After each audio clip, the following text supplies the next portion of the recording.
You want a war? You're gonna get one. Now get the guns, the drugs, to my generation will take the fall. The saints will across the nation, and it's a sex, the gods, the fakes, the frauds, they're messing with me. Come on, come on, come on, let's get it out. Move to the music, play that fucking music. Live through my music, yeah.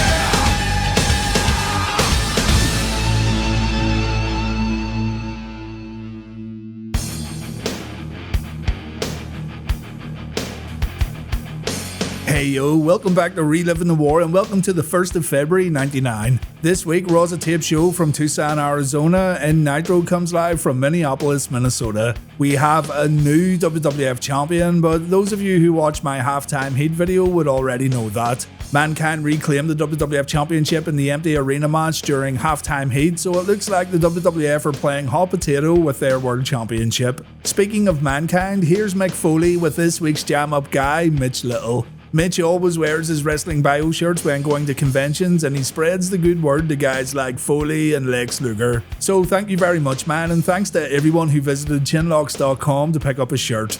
Our number one of Monday Nitro. Let's go.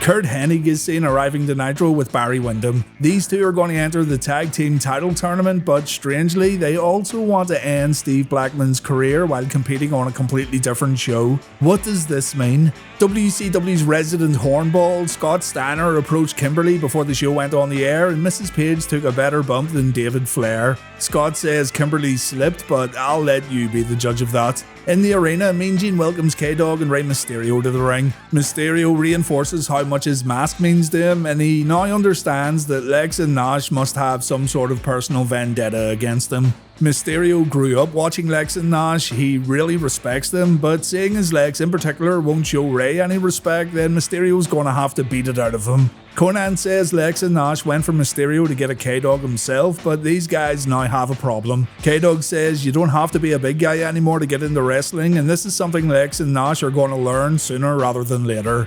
Mysterio challenges Lex and Nash to a tag team match at Superbrawl, mask versus hair. It can be Nash's hair, Luger's hair, or even Miss Elizabeth's hair. And Konnan wraps it up by saying Lex and Nash used to be stand-up guys, but now they have to sit down in the bathroom to take aim. Back at the airport, the black and white guys can't get a rental car. Vincent says he's on the job, but Stevie Ray quickly learns that the boys actually have a limousine. There's only 4 seats in this giant limo apparently, so the black and white tell Vincent to beat it. So Vincent puts in a quick phone call and instantly, and I do mean instantly, the red and black limo pulls up and Vincent gets a ride. Back in the arena, we learn about Eric Bischoff's assignment for the night. He's gonna sit in a dunk tank and wrestlers and employees will get a chance to give Eazy-E a quick cold bath. This goes on throughout the entire episode of Nitro, by the way, so rather than cutting back and forth, let's just cover it all right now. JJ Dillon was first up and he got the job done after a few tries. A cameraman failed in his mission to dunk his boss. Scott Dickinson has crazy eyes, but he still managed to dunk Eric. Well done. Bobby Heenan tried to suck up to the boss, but he slipped and he ended up hitting the button. Probably the highlight of this whole thing, if I'm honest. And it ended with Ric Flair and Dean Malenko trying their luck, but Flair gave up and he just pressed the button. Eric says afterwards, "Hey Flair, where's your kid?"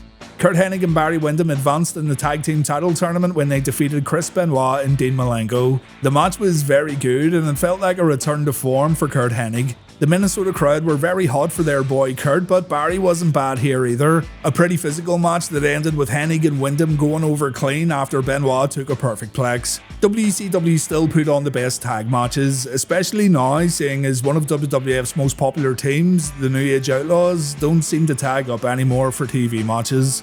The NWO limo pulls up to the arena and Stevie Ray complains to Kevin Nash. He says once again Vincent dropped the ball and Stevie doesn't look too happy when he realises Vincent got a ride to the arena with the red and black. Scott Norton settles things down a bit though. Nash says Hogan isn't here tonight, so the NWO needs to stay united. But still, Stevie Ray complains when heading back to the black and white locker room. A few creatures of the night are waiting inside that locker room though. The boys seem shocked, but also pleasantly surprised.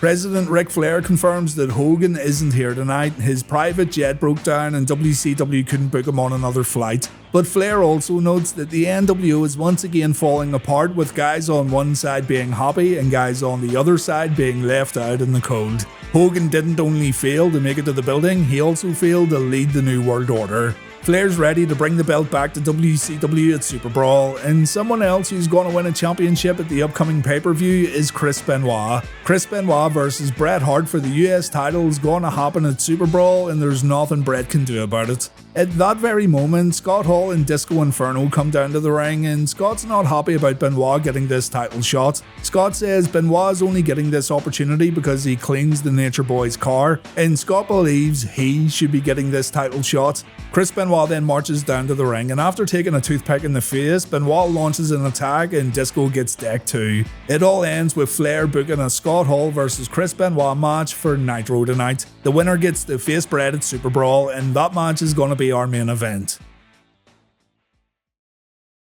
By the way, I want to say hi to my one little fan out there. Hello, Smokey, my cat.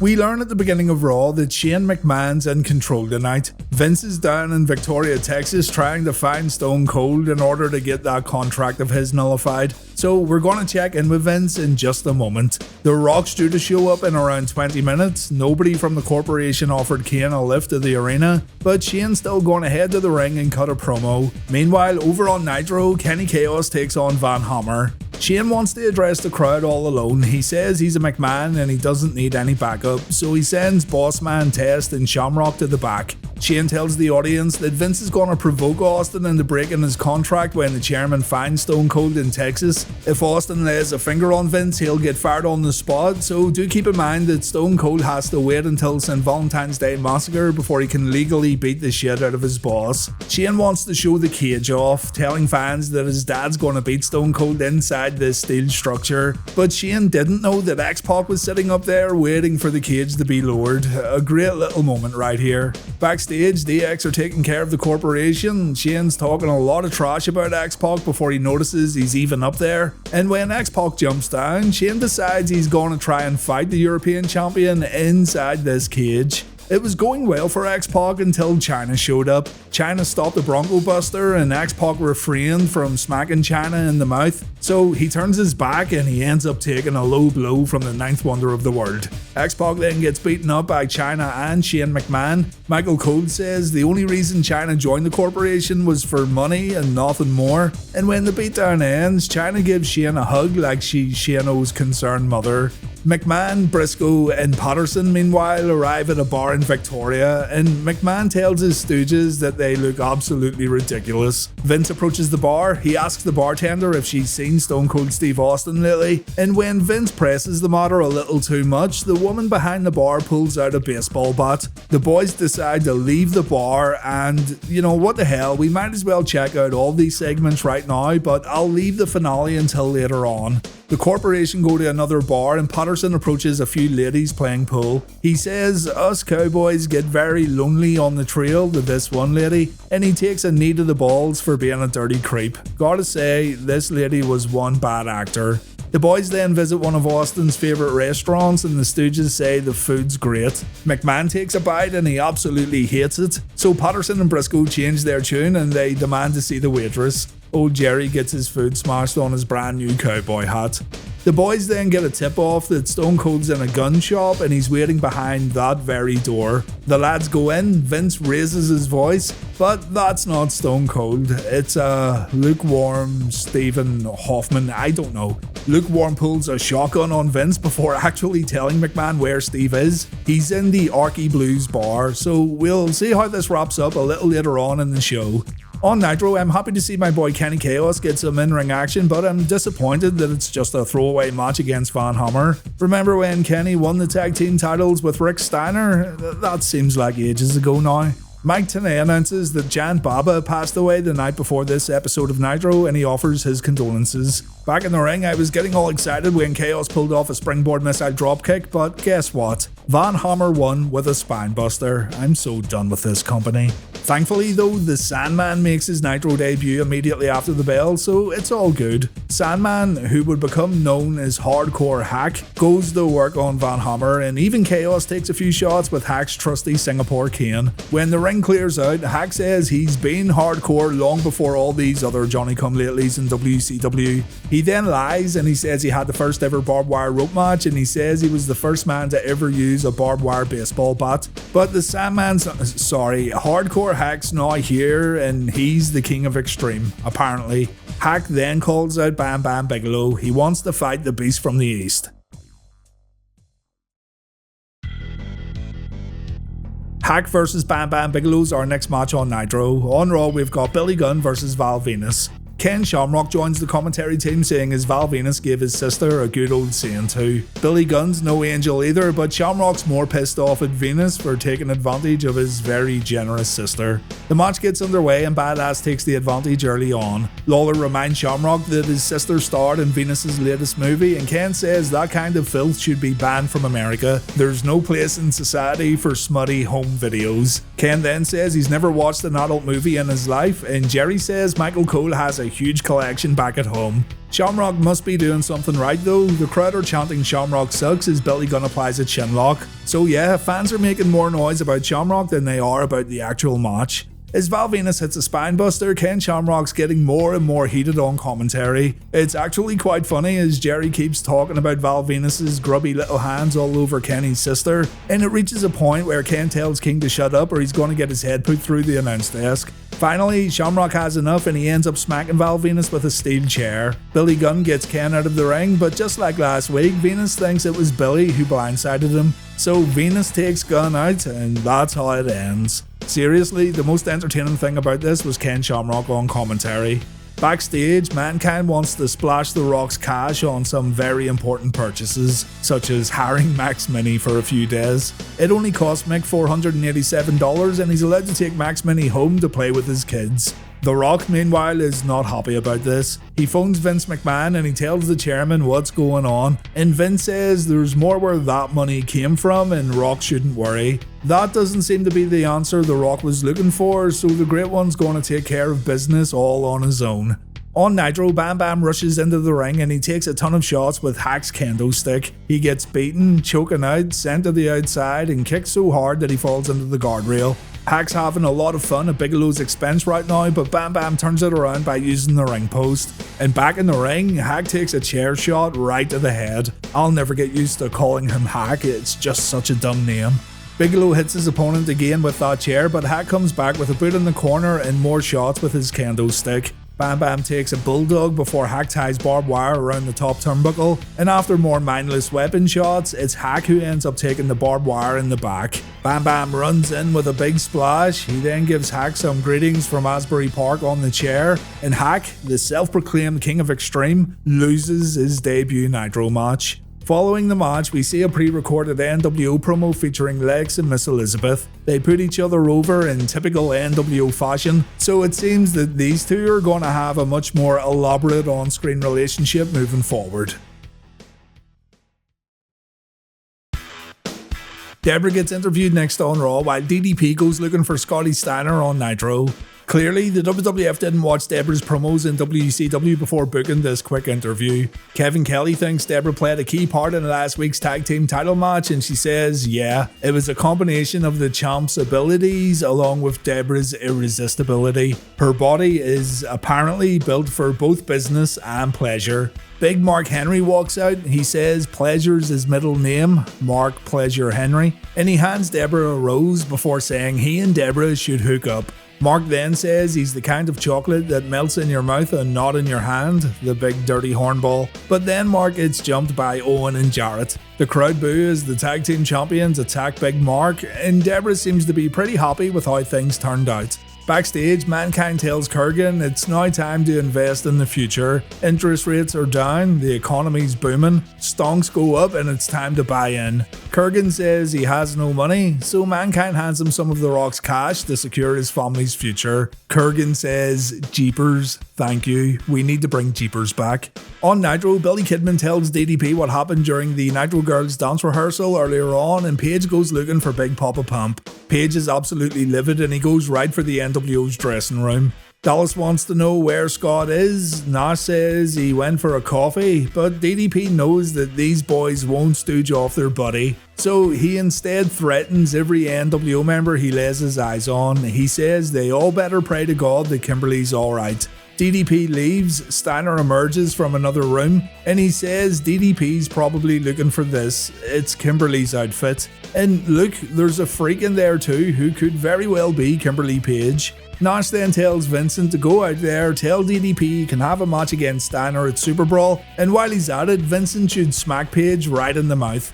Vincent says he's gonna do it, but he then bumps into Disco Inferno and he tells Disco to do it. Vincent says this order's coming from the NWO higher-ups and he has to slap DDP across the face. But as soon as Disco smacks DDP, the rest of the NWO's gonna show up to give the Inferno a little backup. So DDP goes to the ring, he tells Steiner to get out now, but instead he gets Disco Inferno singing Song Sung Blue. That's not very disco of him. Disco steps inside the ropes, he says Steiner accepts a match at Superbrawl, and he then smacks Page as instructed. He awaits the backup he was promised, but nobody comes out to help, so Page lights Disco up and the Inferno takes a diamond cutter. Back in the NWO locker room, Vincent thinks he's going to get shouted at, but instead the boys laugh and they say Vincent is finally starting to smarten up. Page gets in his car, he leaves the arena, and I thought this was pretty good by the way. Old Vincent being a sneaky little shit and getting Disco to do his dirty work.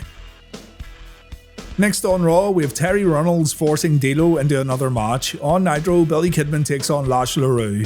D'Lo wants to know when all of this is gonna end. He said he was sorry for what happened, but now this is getting ridiculous. Terry and Jackie say they aren't done with D'Lo just yet, and D'Lo still has to prove himself. At the beginning of Raw, Bossman called Terry a bitch, so Terry tells Bossman to come out for a match with D'Lo. D'Lo tells Bossman he doesn't want to fight him, but the Bossman won't listen and D'Lo gets destroyed in the early going. Bossman pulls off a stinger splash and it appears D'Lo's chest protectors just for show these days. The Corporation's enforcer then slides out of the ring to hit D'Lo with an uppercut, and D'Lo quickly realizes he has no choice, he has to fight back. So he performs a jumping leg lariat and Bossman takes 2 leg drops. We then see D'Lo's second rope elbow drop, Bossman recovers and he goes upstairs, but D'Lo manages to throw him off and he hits his opponent with the lowdown. That's it, it should be over. PMS jump on the apron and the ref's too busy with Jackie and Terry. This leads to D'Lo breaking his cover and he walks right into a Bossman slam. Terry laughs as D'Lo takes a pinfall loss.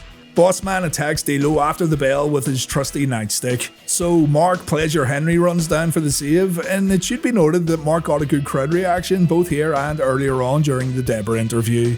On Nitro, gingers around the world now have a wrestler they can look up to, Lash Leroux. He wasn't doing too bad to begin with as he took Kidman to the outside, but then he pulled off this crossbody while using the ring steps. That's exactly what it would look like if I tried the same move. Kidman brings it back in the ring to show young Lash how a crossbody should be done. Lash comes back with a double underhook sit-down powerbomb, and Kidman gets put on the mat again after Leroux throws his opponent high into the air. Leroux then tries to win us all over with a chinlock, but he has a long way to go in terms of overall technique. Billy has enough of this nonsense, so he performs a swift stinger splash before going up for a frog splash, but Lash moves out of the way, and Leroux then applies a grounded armbar. His Northern Lights power slam doesn't look bad at all, but he then gets too cocky and he ends up taking a top rope BK bomb. Lash impresses one more time with a Samoan driver, but again Kidman's quick to answer, this time with a Tornado Bulldog. Lash makes the stupid mistake of trying to powerbomb Billy Kidman, and that's all she wrote. A shooting star press pleases the crowd, and Billy Kidman retains the Cruiserweight belt. The match had a few shaky moments, but all in all, it was good fun. We cut over to see Hollywood Hogan in a car, and sitting beside him is Chuck Zito. boxer, martial artist, president of the New York's Hells Angels, and he'd also go on to become an actor. Hogan's bad-mouthing David Flair while Chuck says this kid has no idea what's about to happen. Hogan tells his driver to slow down because he is filling up at a gas station. So evidently, David Flair's being followed by Hogan and his motorbike-loving homeboy.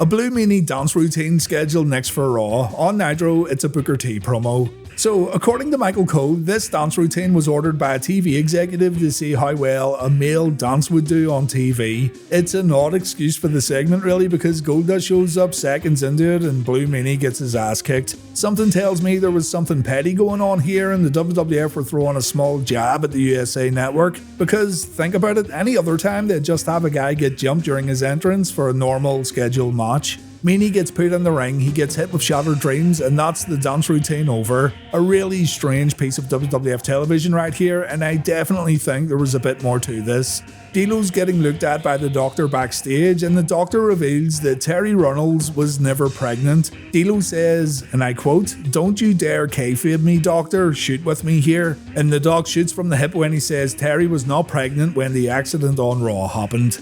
On Nitro, Booker T says he's been re-evaluating things since his match with Bret Hart last week. He came back from an injury he suffered at the hands of Bret not too long ago and things haven't been going his way. But Mean Gene reminds Booker that he was still able to leave last week's Nitro match with his head held high. Booker says he needs to refocus and it's going to begin at Superbrawl when he faces, wait for it, Disco Inferno. Yeah, Booker versus Disco Inferno at the pay-per-view. Booker says Disco's on a roll right now, but Booker T plans on raising the roof at Superbrawl. And yeah, Booker may be jumping down from Bret Hart to Disco Inferno here, but if there's anyone who can get a strong match out of Disco, then it's Booker T. I'm interested in seeing what happens. We've got Kurrgan versus Droz on Raw, Scott Steiner versus Chris Jericho on Nitro. Droz, wearing his stupid little hat, tells the rest of the oddities to beat it so he can wrestle Kurrgan one-on-one. The big man chokes Droz out at the corner before hitting him with a big boot and a sidewalk slam. Droz then takes more damage in the corner and check it out, the Kurrgan splash. The commentators don't care about this hot wrestling action, by the way, they're too busy putting over the big pay-per-view numbers WWF did for the Royal Rumble. Droz gets sent to the outside, and when Kurrgan goes to retrieve him, Darren uses a broom handle or a candlestick to jab his opponent. Droz then pulls off a diving shoulder tackle, and Darren Drozdorf wins this match. Wonderful. Darren attacks Kurrgan after the bell, the oddities run down for the save. I'm not sure many people cared, and Raw moved on to its next match. I'm also not sure why DDP didn't hang around the building earlier on to get his hands on Scott Steiner, but I totally expect him to run down and interrupt this match. Scott said before he'll show Kimberly what a real man is, and she's currently out back saying there's nothing finer than Scott Steiner. So DDP needs to step aside and let nature take its course. Man, I love Scott Steiner promos so much. He still trips up a little when speaking, but it strangely just adds to the promo. He comes across as very real due to these slight hiccups. Chris Jericho, who seems to have been put on ice these past few weeks, tells Rolfus to head back up the ramp. A strange decision seeing as Buff Bagwell stays in Steiner's corner for this matchup, though to be fair, I'm not sure how useful Rolfus would be in a real fight. Who am I to doubt El Rolfus though, right? Jericho flexes at Scott and he then crops himself when Steiner flexes back. Chris gets tossed out of the ring and when he gets back in, Big Papa Pump lays in the elbows. Chris then takes a gorilla press slam that Mr. Bagwell definitely approved of, but Chris comes back with a kick combo before hitting his springboard dropkick. On the outside, Bagwell gets involved and Chris ends up getting sent over the guardrail. Jericho is not in good shape right now, but he stays tenacious with a diving back elbow back inside the ring. Steiner's not in a good mood tonight though, so Chris gets wheeled in the corner and Buff Bagwell gets involved again when the referee pulls Scott away. Jericho then takes a gut-wrench powerbomb before getting hung up in the Tree of Woe, and when Buff tries to offer Chris some ice cream, that ingrate Jericho kicks Bagwell away. That's gratitude for you. Scott goes down after a spinning wheel kick and Chris almost loses his footing when going for a lion salt. Jericho still hits the move, but Steiner kicks out at 2. Scott makes Chris pay with a pump handle slam. A big Papa pump handle slam, Jericho replies with a kick to the face and Chris says he's had enough, he's gonna walk out. Chris walks up the rampway, but here comes Perry Saturn. Jericho gets decked by Perry before getting sent back into the ring, and Scott Steiner wins this one with a Steiner recliner. Scott continues to rack up wins, but it's a bit concerning that WCW fed the heel Jericho to the heel Big Papa Pump. The match was decent too. I'm surprised DDP didn't show up, and I don't care what anyone says, but WCW still has the best in-ring match quality between the two shows.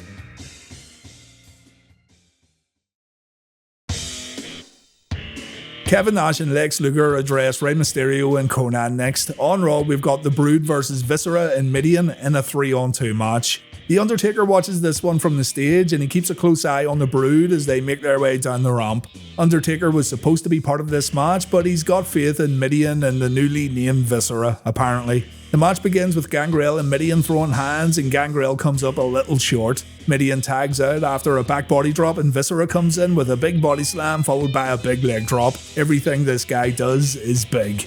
Edge and Christian run in to help Gangrel out, and while Edge has little luck against Viscera, he fares much better in the ring with Midian. Gangrel and Edge pull off a double backdrop while Christian leaps off the top rope with an impressive elbow drop. And just when the Brood were getting the upper hand, the Acolytes run in and the match gets thrown out. The Undertaker starts making his way down to the ring and officials run down to break up the fight. The Brood end up taking out the referees though, and it appears that these boys want to keep fighting even though they are outnumbered.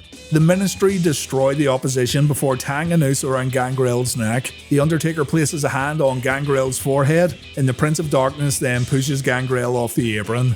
I remember first seeing this and being a little pissed off that the Brood were essentially being buried by Mabel the Hog Farmer and Justin Hawk Bradshaw. Farouk's cool, so he gets a pass. But hold your horses there, cowboy, because we're going to come back to this a little later on.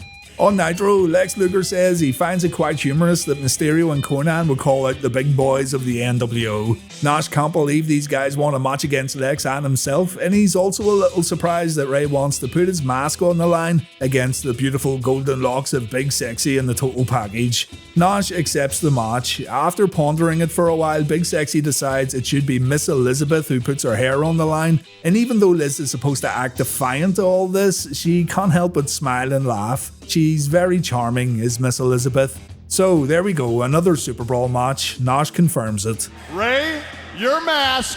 Against the lovely Miss Elizabeth's hair. Thank you very much.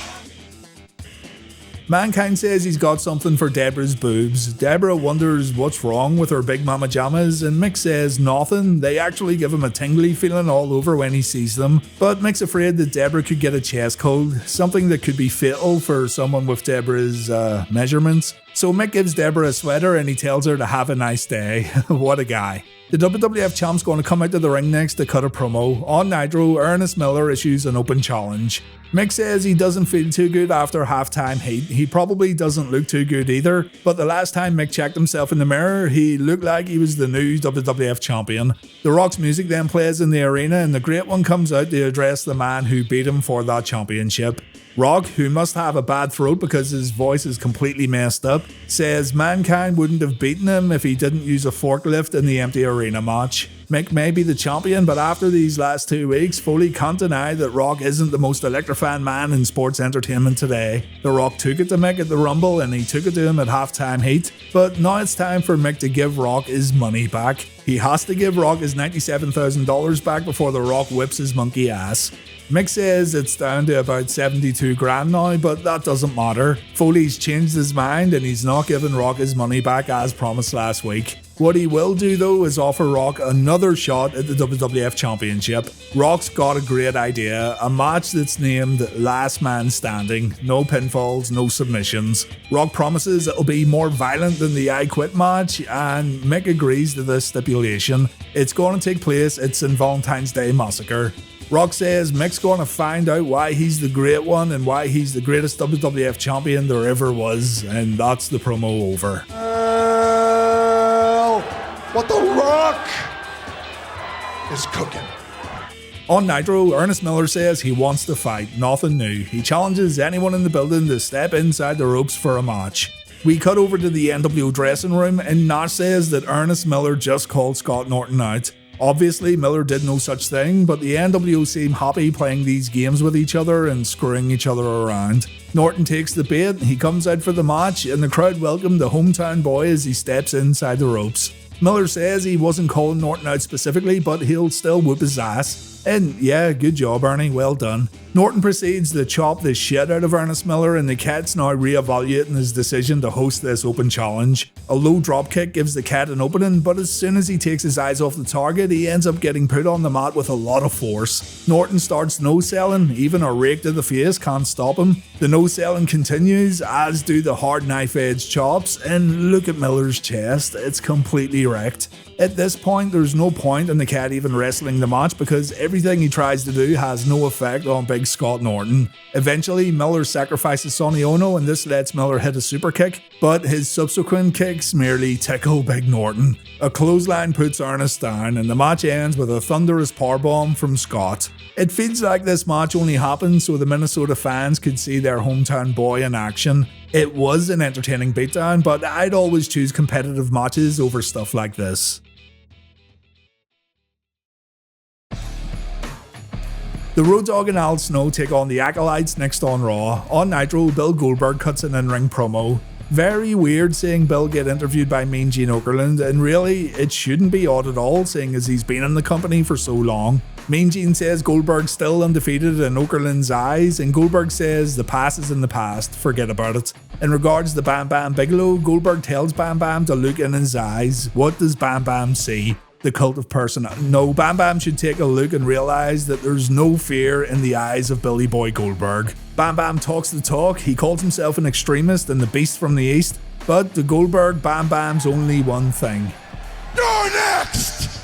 You can tell that WCW had no fucking idea what to do with this Bam Bam and Goldberg rivalry. It's so messy and so on and off that it's becoming ridiculous. Remember, this has been going on since before the World War III pay-per-view. Switching over to Raw. Ladies and gentlemen, boys and girls, children of all ages.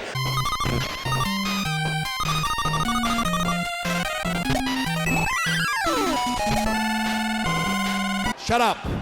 So Road Dogg's teaming up with Al Snow once again, and this time they're taking on the Acolytes. This is a hardcore match, and you know the drill. These are much better to watch instead of hearing someone describe what's happening, but let me show you some of the better spots.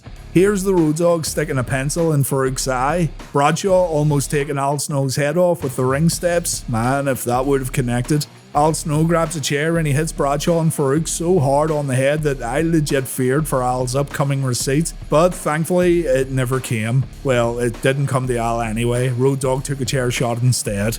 Farouk splits off to fight with Al Snow while Bradshaw focuses on Road Dogg. Snow and Farouk end up in the backstage area where the two end up using a trash can on each other, while in the arena, Bradshaw decks a fan who threw a drink over him.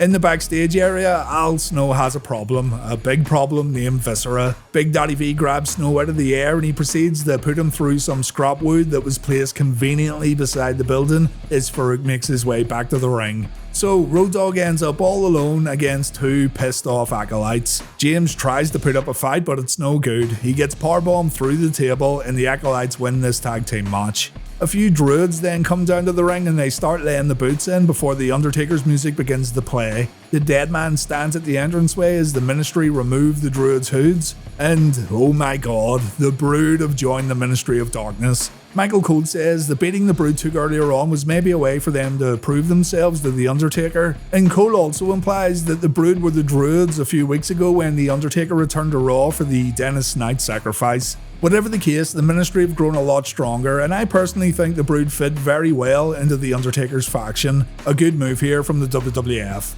After a commercial break, Road Dogg blames Al Snow for the loss, so James attacks his tag team partner with a chair. Road Dogg vs Al Snow scheduled to take place at St. Valentine's Day Massacre.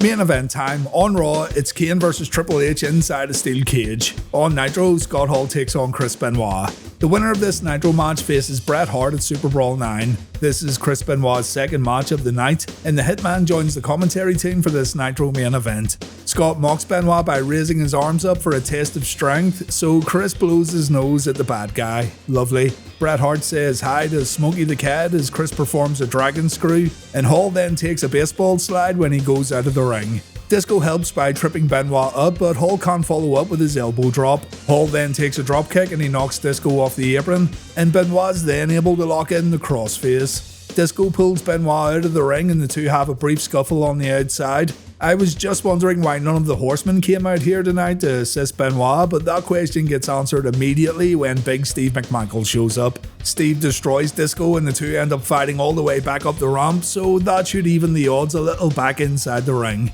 McMichael brings Disco all the way to the backstage area, and just before we go to commercial break, Disco gets thrown in the Horseman's dressing room. He's greeted with Arn Anderson and his tire iron, Arn with an iron, I can't say that. So it looks like Disco's going to have a wonderful time.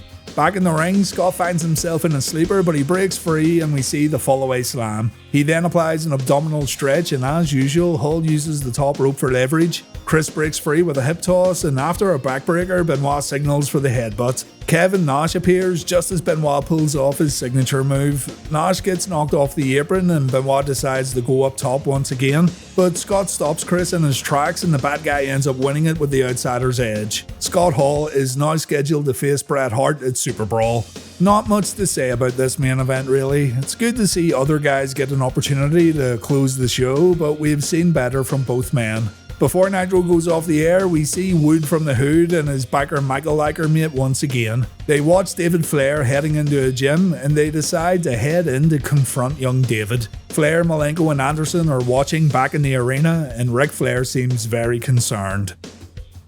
Vince McMahon finally finds Steve Austin and he starts provoking the rattlesnake. Vince says the fact that he eliminated Austin from the Rumble must be eating him up inside, and McMahon challenges Austin to hit him. Vince wants Stone Cold to smack him right in the face. Vince didn't travel to this godforsaken place for nothing, he wants to fight, but Austin knows exactly what McMahon's trying to do. Stone Cold says he's not going to attack Vince, he's going to wait until it's legal inside the steel cage. McMahon calls Austin a chicken shit, but Austin says he will not hit the chairman. Something else Austin won't do, however, is tell these fine people of Victoria, Texas what to do. These boys can do whatever they want to Vince, so Stone Cold tells his friends to have some fun before heading home.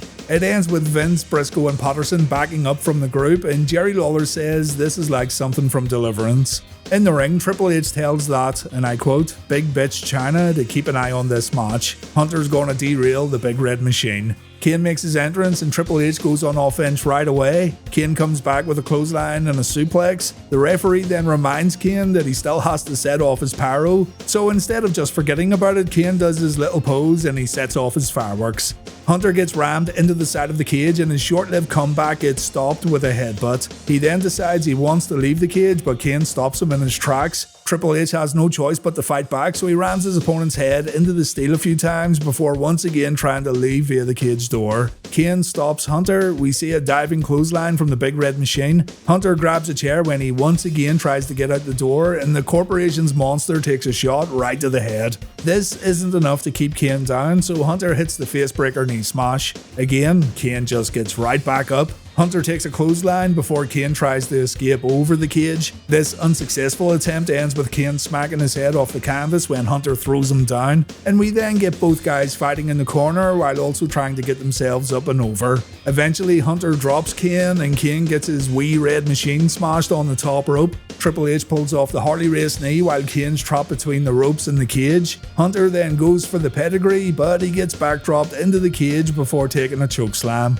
Kane's got this one all wrapped up. He goes the exit via the cage door, but X-Pac shows up and the door gets slammed in Kane's face. Waltman also stops Kane from climbing over the cage, so Chyna runs down to even the odds. Chyna tries to grab Hunter as the degenerate climbs out, but Triple H manages to kick his former valet away and Hunter wins the Raw main event.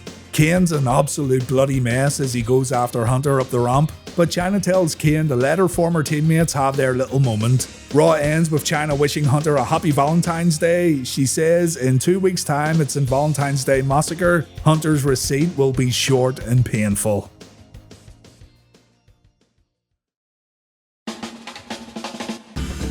Raw wins Reliving the War this week. The Shane McMahon opening segment was fun. I liked the Brood joining the Ministry. The main event was good, and Vince McMahon searching for Austin was very entertaining. Nitro had better in-ring action, and I thought the DDP part was fun to watch, but it's one of those episodes of Nitro you could skip over and not feel like you've missed all that much. Even the debut of Sandman should have been better, and I couldn't have cared less for the Eric Bischoff dunk tank thing.